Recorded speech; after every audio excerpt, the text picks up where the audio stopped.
Here we go. Short but stout. Little Kyler Murray rose above expectations in 2024, had a hot dog and pizza during the bye week in New York City, only to lead his team to a win in Seattle. Did you see that, by the way? Kyler Murray walking around the bye week in New York, having pizza? That was awesome. I'm not a Kyler guy, but he's been awesome this season. I mean, relative to expectations for the Cardinals. This is interesting how this line has flipped. Seattle was the favorite by 1. Money came flooding in on the Cards, and I see why. You can take the Cardinals on the money line at minus 110. That's what I'm going to do. I think that the odds makers initially gave Seattle too much credit for beating the Niners last week. It was an overreaction because this Niners team is 500, not that great. Also, Arizona has done a really nice job of balancing their offense now with James Conner, and we see Marvin Harrison Jr. come on. Also, Cards 7-3 against a number in their last 10. I will follow the money. Arizona on the money line in Seattle. Man, this line has been flipping all over the place. I can't keep track of whether Arizona's getting a point or laying a point. I think it's also a good teaser leg if you kind of follow the money here. Depending on which side you get, I think it's going to be a good game. I'll be rooting for Kyler Murray. I had a futures bet on the Cardinals before the season. If you want to watch it, it is a 4:25 Eastern start on Sunday in the Emerald Cities. I get it. The Bears are having a disaster of a season, but at least we saw some glimmers of hope last week when they changed to Thomas Brown calling the plays. Now Caleb Williams looks like he has like a semblance of some confidence. He looked good in last week's game despite a 1-point last-minute loss to the Packers. But still, it feels like they're finally getting Caleb Williams back on the right trajectory. Last week, completing 74% of his passes. And plus, you look at Minnesota, this is their 3rd straight road game. They've had trouble against even the worst teams in the league. My Titans had a chance against them last week, and they beat the Jags 12-7. So I don't have a ton of faith in Minnesota here. You're giving me more than a field goal in a divisional game with the home team. Let's go Bears, getting 3.5. All right, Chelsea, riding with the Bears. Good luck there. It's a new kickoff at Soldier Field on Sunday afternoon. I'm going to go Patriots getting 7.5 on the road at the Dolphins. And I understand Tua has been much better for this Dolphins offense, but this is more about the Patriots and getting 7.5 points in a divisional game, which their young quarterback is starting to look like he is finding something. If you search the headlines for Drake May, everybody in the NFL, it feels like, is handing him compliments because it's not just making the throws. He's completing some difficult throws. If you watch the tape, this guy has it. Plus, he's been really dangerous with his legs as well. Somebody who's shifty in the pocket. You look at this Patriots team, over the last 4 games, they have played in either 1-score games or they've won in 4 straight. So if nothing else, I think they can keep it close. Again, divisional matchup over a touchdown in this one. I'm going to go Pats getting 7.5. Chelsea, let me ask you a question. Are you feeling bold this week? Because I see you betting on the Bears and the Patriots. Why don't you round that out with a Panthers bet and go for it?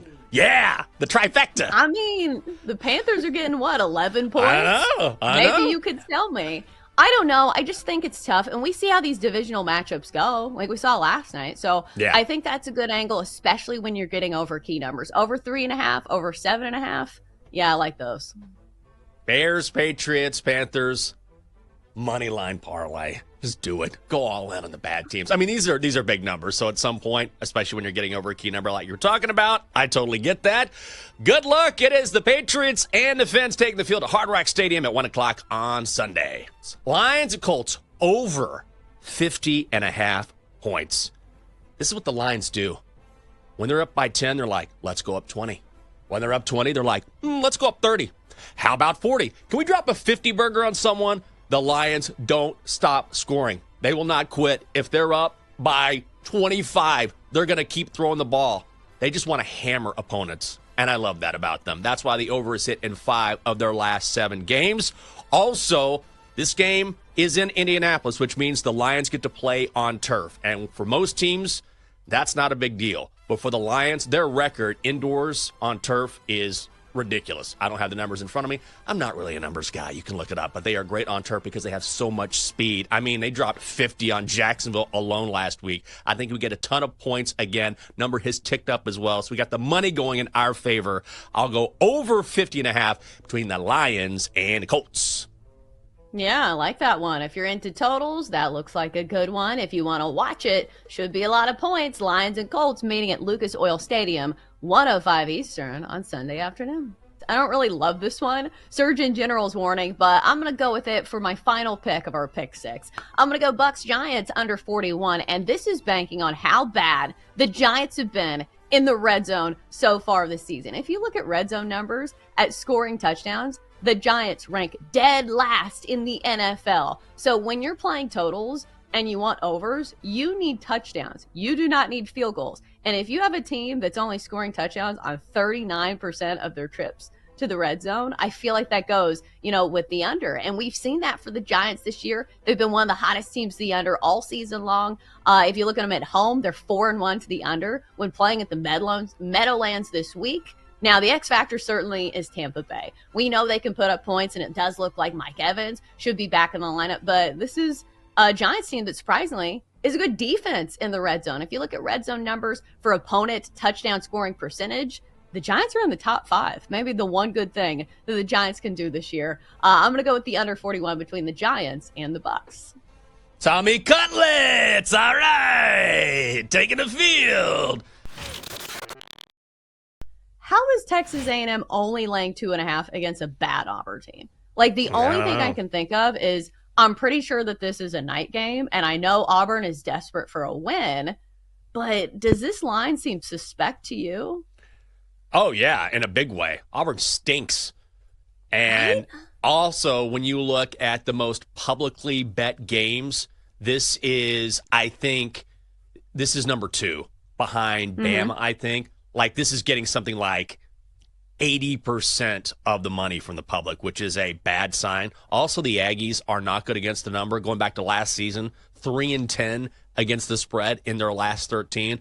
I think more than anything, there's a real danger here for Texas A&M to be looking ahead to Texas. Yeah. And maybe looking past Auburn. And what's so funny is they asked Mike Elko, the Texas A&M head coach, about this, and he goes, no. He goes this long diatribe and says, no, we're definitely focused. We know the path ahead of us. We know the challenge, and we're focused on Texas. I mean, Auburn. He literally slipped and said Texas instead of Auburn, and it's like, yeah, you just proved the point. Slip of the tongue, you said we're not looking ahead, and then you said Texas. So I think that has something to do with it. But the crazy thing is, A&M can lose this game and still beat Texas, and I think still advance to the SEC championship game. But yes, to your question, this line doesn't make any sense at all. It seems way too short. Yeah, I believe in home field advantage, but not to the effect of, okay, like the home field advantage is going to win this game for Auburn, because it's been a tough team to kind of back this season, just 3-4 when playing on the Plains this year. So I don't know what to do with Auburn. I think sometimes when you see a trappy line like this, maybe you just move on. Because Auburn is one of those teams that usually has a lot of talent. Like, I covered Auburn for a long time. They have a lot of boosters. They should recruit well. But this year, they just haven't put it together. Some really disappointing losses, especially against SEC opponents. I will say their schedule has been tough. Some of those losses to, a Vanderbilt team that's probably better than people expected. Lost to Missouri. Lost to Georgia. Lost to a good defensive club, I guess you would say, in Oklahoma. But still, to say that this season has not been disappointing for Auburn, that would be a lie. So this would be a huge win for Hugh Freeze and company. Do you believe in desperation plays? That's what I'm also hearing people say about this game. I personally don't believe in it because, you were probably desperate last week and the week before. Nobody wants to lose games. So I don't know if I believe in that. Well, Auburn's backed into a corner here. Texas A&M needs to win out too. Yeah, I don't know. I don't know if I buy desperation. I mean, maybe if a coach is coaching for his job, but ultimately, I think if you're going to play A&M here, you just play him on the money line. It's minus 135. That's what I would do. But if you're asking me about, whether or not I would play it if there's other games on the card, no, I would play other games on the card. I like other games besides this one. When I see a line like this that makes no sense and I see the public all over it, that's a stay away from me. Yeah, speaking of lines that I'm trying to put two and two together, the Indiana and Ohio State game. We know the Hoosiers have been one of the best stories of college football so far this season, and they control their own destiny. This is their biggest game of the year, probably their biggest game in school history. So this all is riding on this weekend. They're getting 14 and a half points. I know this line has fluctuated at 14 and a half in some places, but the point being, it's a lot of points for an Indiana team that's looked pretty good this year. I think more of the question for me is Ohio State that good where they can blow out Indiana and they're going to keep their foot on the gas pedal? Because here's the thing, like maybe Ohio State wins this game. Maybe the talent level, there's a big discrepancy there. But also, I feel like once they get ahead, there might be some conservative play because they just need to win the game. Ohio State's doing pretty well in the rankings. I don't think they need to beat Indiana by 30 here to get in good graces with the committee. So I think this is more on Ohio State here. This line's 10. Yeah, I was just looking that up. Has it moved overnight. That much? Oh, my God. That's why this opened around 12 and a half, went up to 14 and a half, and now it's down to 10. Some Hoosiers money piling in. Oh, you know what they say? Somebody knows something. That's a massive movement right there in Indiana's direction. And it's not just because Ohio State's center is out for the season. Seth McLaughlin has a torn Achilles. Like they're going to have a guy shift over who's played center before and solidify that offensive line. That is wild. I would have taken Indiana absolutely at 14 and a half because you're getting past the key number of 14, and I think Indiana is talented. I like Curtis Rourke a lot. He says he's healthier than he's been all season long, but now I don't know what to do. Yeah, what do you make of this line movement? When I was sipping my peppermint mocha in the parking lot of this coffee place yesterday morning, this line was 13 and a half. So the fact that we've had massive line movement on a Thursday, what does that say to you? It feels like sharp action to me. Like they were just waiting for money to come in on the Buckeyes, and it did, right? Like, wait, let's get it up to 14. Let's get it past 14. Okay, hammer it. Like, that's what it feels like to me. I don't know that for sure, but when you see significant steam like this, that's generally what it means. This is not the public. Okay, so now that it's 10, I didn't even ask your take on this in the first place. Would you be on Indiana? Like, 10's still a sizable amount of points. Not now. I loved Indiana at 14 and a half. I'm like, yeah, I'll take Indiana 14 and a half. Biggest game in school history. And here's the thing. Indiana doesn't have to win this game to make the playoff. They just need to keep it close, right? Yeah. They can get in with one loss because even though they haven't played the toughest schedule, they've been blowing teams out. The committee has already said they've looked at that. So if they play Ohio State close with one loss, they probably get in. So that's something that should play into your handicap because I'm not saying the Hoosiers are playing to keep it close. They want to win this game. There's no question about it. But keeping it close ensures they have a longer runway at the end of the season and they get into the playoffs. So a big number like that, I would have hammered Indiana too. But now at 10, that's a lot of movement. I think it's still Indiana for me. Like, it's Indiana or nothing. Like, I don't think I'm on Ohio State in this one. Because when you have a team where you need to lose by, obviously, like you said, they want to win the game. But if they have the opportunity, to score garbage time points at the end of this game, they're going to go for it. So I feel like it's only Indiana for me, even at 10. We got the worst price, but still, I like the Hoosiers.